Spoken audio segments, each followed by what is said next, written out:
Lumi on loodud selleks, et meil pimedal ajal oleks valge. Lootus on loodud selleks, et ka kõige raskemas olukorras näiteks teed meile üks lootuskiir.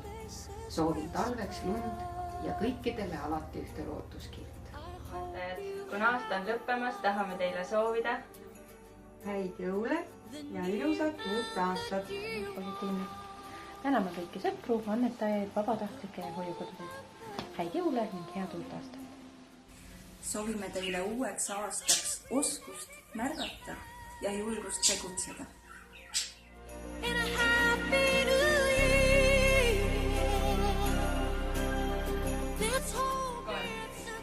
rahulikke pühi ja loomasõbralikku uut aastat! Jõuludeks näpad teki alla!